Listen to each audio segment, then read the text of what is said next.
Danny Boyle's 28 Years Later has finally arrived in theatres, and after the very long wait, I think the sequel is excellent. As its own coming-of-age story, it does a good job of setting the tone and storyline for this new 28 Years trilogy, and yet, in true Boyle fashion, I think it was able to bring all the style and artism to a film that could have just been another zombie action flick. It had true heart, good performances, and great filmmaking. But in this explained analysis, I'm going to be giving you my breakdown of the film, discussing the full plot details, the ending, and much more. There will be spoilers in this video, so if you haven't watched the film yet, then I would recommend checking it out before watching my analysis. Before I get into it though, if you want to see more on upcoming releases like 28 Years Later, then don't forget to support this upload by giving it a like rating and subscribing to the channel. But without further ado, let's dive into my explained video for Danny Boyle's 28 Years Later. The highly anticipated third installment in the 28 film series, which started with 28 Days Later, 28 Years Later takes us back to the desolate landscapes of England ravaged by the rage virus. Rather than revisiting familiar faces like Cillian Murphy's gym, the new film introduces a fresh cast and details a coming-of-age story where we follow a family on the brink of collapse due to a mysterious illness affecting the mother. The movie opens with a chilling flashback scene showcasing Teletubbies being watched on a TV on the very day the virus outbreak begins. As frightened children watch the programme, a group of rage virus infected zombies attacks a house in the Scottish Highlands. The aftermath is filled with screams, biting, and blood being vomited, leaving a young boy named Jimmy as the only survivor who escapes to a nearby church. There he meets a priest who is also his real father. And instead of helping his son escape, the deranged priest tells his son that the outbreak marks Judgment Day. He gives his son a golden cross and allows the horde of infected crashing through the windows to kill him in the process. And Jimmy finds refuge in the crypt and manages to survive. The 28 Years Later title card then pops up, and we come to the main story that takes up nearly all of the film's runtime. We discover that the virus has been contained in mainland Europe, while the UK has been placed under quarantine and NATO ships patrol the waters, preventing anyone from leaving. So the survivors who remain have been left to fend for themselves, or if they can make some kind of life on a separated island named Holy Island. Speaking of that very island, we follow Spike, his father Jamie, played by Aaron Taylor-Johnson, and Spike's mother Isla, played by Jodie Comer. Spike is set to make his first ceremonial journey to the mainland, and his family resides in a secluded, low-tech community on the Holy Island, also known as Lindisfarne. And as mentioned before, we learn that his mother has a mysterious illness that seems to be worsening. Later on, the town gathers to bid Spike farewell on his journey, and the community leader cautions Spike that once he sets foot on the mainland, there will be no chance of rescue as they have already lost far too many. She also reprimands Jamie for taking Spike out at just 12 years old, noting that they typically wait until children are at least 14 for such an occasion. Jamie dismisses their worries, and so they embark on their journey across the tidal causeway. Once the tide comes in, returning to Holy Island becomes impossible, and their only means of defense is knives, bows, and arrows. Once on the mainland, Spike's objective quickly becomes clear, and it's to achieve his first kill of an infected. Initially, him and his father encounter a Slolo, a newly mutated variant of rage-infected humans, which are larger ones that primarily crawl on the ground and devour worms. Spike successfully lands a precise shot into the neck of a Slolo, but another approaches stealthily. Jamie is able to take it down, yet hesitates when it comes to shooting a child one that observes them from the trees. Motivated by Spike's kill, Jamie guides them deeper into the mainland, and he takes Spike to an abandoned house to show him how to scavenge for supplies. They soon stumble upon a horrifying sight as a person still alive is suspended by their ankles in one of the rooms. Letters are carved into his torso, and it appears to spell out the name Jimmy. Jamie cautions Spike that some people on the mainland are weird before telling him to shoot the person who is tied up. This is due to the fact that the person tied up begins to show signs of turning to an infected. Spike nearly loses his nerve, only managing to fire once the infected has got loose. And soon after this encounter, they come across a deer's head lodged up high in a tree. So while they have chosen to keep going, something quite large must have placed it up there, and it seems to be near their location. In the moments that follow, they notice infected beginning to traverse on top of a hill, and alongside them is a massive leader. This infected person, whom Jamie labels an alpha, is a large infected that seems to guide the others. The rage virus behaves like steroids for some of the infected, enabling them to grow to much larger sizes. We see that the alpha calls out to the group, and they rush down the hill towards Spike and Jamie. Jamie attempts to get a panicked Spike to concentrate, but fear holds him back from hitting any of his shots. They make it back to the house where the tied up infected was, and they reach the attic of it in the nick of time. The remaining infected that chase them depart in annoyance, while the alpha observes from the hill. While they're up there, Jamie mentions that they will need to stay the night and attempt to leave when the causeway tied to the island recedes once again. And while up there, Spike also notices a fire deeper into the mainland, and Jamie responds that he should ignore it. In the time that follows this, Spike then has a strange nightmare that becomes reality as the house begins falling down around them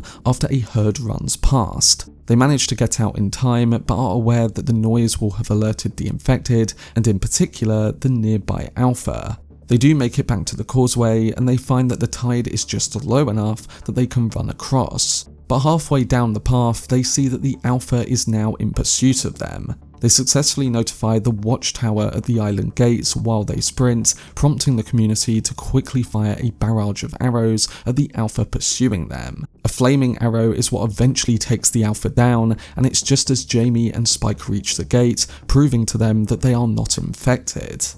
Amidst the later festivities celebrating Spike's return, he feels uneasy and spots his father discreetly leaving with a woman. Upon witnessing their intimate encounter together, Spike heads home to see how his mum is doing, only to find family friend Sam taking care of her and the house. Spike confides in Sam about his fear of the mainland and expresses his belief that his father is not being truthful with him. Sam inadvertently mentions that they are aware of who resides by the fire, disclosing that it is a man named Ian Kelson, portrayed by Ralph Fiennes, a doctor who has lost his sanity. Spike is mad that no one has reached out for this doctor's assistance regarding his mother's condition. And the following morning, when Jamie comes back home, Spike confronts him regarding his relationship with Dr. Kelson. Jamie confesses that he met the doctor prior to Spike's birth and says that he saw him gather and arrange dead bodies from the outbreak and was systematically cremating the remains. Troubled by this, especially since Kelson seemed to be waving back at them, he and his friends ran away and never came back. But having lied to Spike, a now furious Spike demands that his father leave him and his mother alone. Once he leaves, Spike eventually creates a diversion for the gate guards of the island by igniting a shed with fire and sneaking off the island with Isla. He is determined to take her to Dr. Kelson and try and cure her illness. Once Isla realizes that they are now on the mainland and that Jamie is not with them, she becomes upset, but Spike reassures her and convinces her to allow him to lead her to the doctor. She has become increasingly disoriented and suffers from multiple nosebleeds. And the first night that they settle down to sleep on the mainland, Spike accidentally falls asleep and a slow-lo creeps towards him. However, when Spike awakens, it's already morning and the slow-lo is dead beside him. Struggling from memory loss, Isla has no recollection of the events that transpired, but a flashback scene shows her killing it by smashing its head over and over.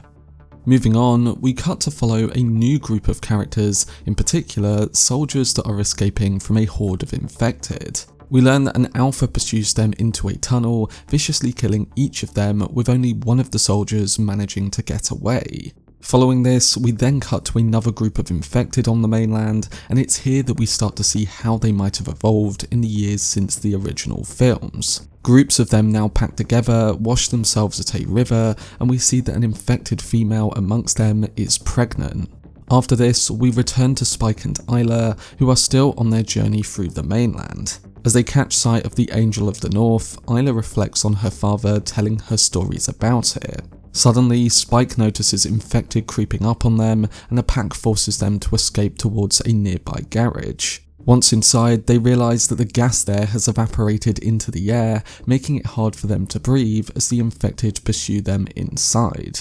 The lone soldier from the recent Alpha attack shows up at their location and fires down from a ceiling hatch. Spike and Isla manage to crawl to safety, and they meet Erik, the lone soldier who came to their rescue. It turns out that he was aboard a NATO vessel that sank, and he now finds himself trapped in the quarantine zone, infuriated that he can't return to his normal life. His life was completely different from Spike's upbringing, and he even shows off his modern iPhone, showing us that the rest of the world may be a bit like our world today. And for now, he agrees to assist them by carrying Isla on their way to Dr. Kelson.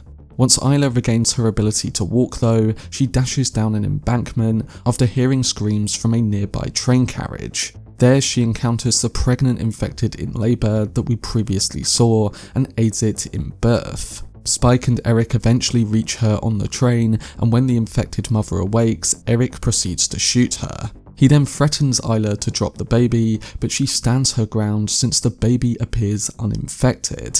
And just as Erik is about to fire, an Alpha shows up, lifts him up from the roof, and removes his head. Isla and Spike run down the carriage to escape the Alpha, and just as it's about to catch up to them outside, Dr. Kelson arrives and uses a tranquilizing blow dart against it. Despite covered in orange iodine, Dr. Kelson is kinder than Spike's dad seemed to think he was. He even named the Alpha he tranquilized as Samson and has figured out how to sedate the infected. Guiding them back to his residence, he displays his forest of bone totems, featuring a grand pyramid of skulls at its heart. He refers to this as his memento mori, which means remember that you must die. Since the outbreak, he has been caring for the remains of both the deceased, whether infected or human. He eventually demonstrates with Erik's skull in his crematorium, showing to Spike how to clean off the leftover flesh and directing him to include Erik's skull in the bone display. He also confirms that the baby is free from the rage virus and theorizes that the infected might reproduce. He then provides Isla with a diagnosis, informing Spike that she has cancer and that he is unable to cure her. A heartbroken Spike begs Dr. Kelson for answers, but Isla admits that she had her suspicions and expresses her regret to Spike for not telling him. Kelson presents Isla with a painless death to which she consents to. The doctor then sedates Spike before guiding Isla away. As Spike awakens, Kelson gives him his mother's skull and instructs him to find her the best place amongst the bone temple. Spike then ascends the skull pyramid and positions her at the very top. Soon after, Dr. Kelson, Spike and the baby find themselves on the run from an Alpha, and Spike has to quickly use the sedatives to incapacitate him. Afterwards, Dr. Kelson informs Spike that it's time for him to head home, and so Spike makes his way back to the island, carrying the baby in a shopping basket. This brings us to the ending of the film, where residents of Holy Island find a baby at the main gate, accompanied by a note from Spike. In the note, he mentions his intention to continue his journey across the mainland, and names the baby Isla after his late mother. Once Jamie reads this note, he rushes to the gate in search of him, but the tide has already risen. In the concluding scene, Spike is now alone on the mainland, and an infected horde approaches him, with him bravely taking down many of them. However, he is eventually overwhelmed and halted by a barricade. It's at this moment where a now adult Jimmy, portrayed by Jack O'Connell, makes his appearance. He's now known as Sir Lord Jimmy Crystal, the leader of a cult dressed in colourful tracksuits. Jimmy, donning his father's crucifix from the opening scene now upside down, congratulates Spike and offers to take charge of battling the incoming infected. The cult jumps down from a hedge and eliminates the infected using a variety of weapons in the most brutal ways possible. And the last of the infected they kill is hung up in a similar way to the one Spike and his father discovered in the house earlier on. Spike is eventually invited to join them, and this marks the conclusion of the new film. Now, of course, there are numerous teasers for the next film, due to be directed by Nia DaCosta, and that is titled 28 Years Later, The Bone Temple. We're left wondering whether the cult could emerge as antagonists, whether we might explore the evolving rage virus further, how NATO will react to the loss of their soldiers overseas, whether the newly born Isla will be different after being born from an infected woman, and when and how we might be reintroduced to Cillian Murphy's gym. Some of these questions might not be resolved in ways we expect, but it is intriguing to think about as we await the next film. Overall, 28 Years Later's conclusion serves as a perfect culmination of Spike's coming of age. The shift in focus from survivors in 28 Days Later to a family effectively deepens the emotional themes on display. Spike's character development in the film illustrates his transformation from a boy into a man, and despite his deep personal loss, he comes to terms with mortality and learns to move forward. He doesn't emulate his father, yet he maintains enough trust in him and the people on the island in safeguarding Isla. So 28 Years Later emphasizes the necessity of both facing death and cherishing life, as shown by Kelson and his Bone Temple. Having a big loss in my own life recently, I must say it was a film that really resonated with me and hit me emotionally in ways I didn't expect by the end of the film. It reminds us that it's crucial to preserve one's humanity, even in such a grim world. But that was my breakdown and analysis for 28 Years Later. As a whole, it's one of my favourite films of the year so far, and I think Danny Boyle has more than delivered with his highly awaited sequel.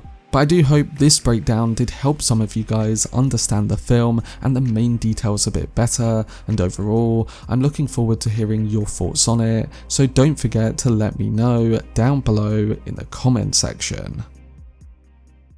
For more videos on upcoming film releases like 28 Years Later, then subscribe to the channel and turn on your notifications. Also, if you enjoyed this video, remember to leave a like rating and follow me on social media via the links in the description. But anyway, I hope you guys enjoyed it. I've been Cortex, and as always, make some noise.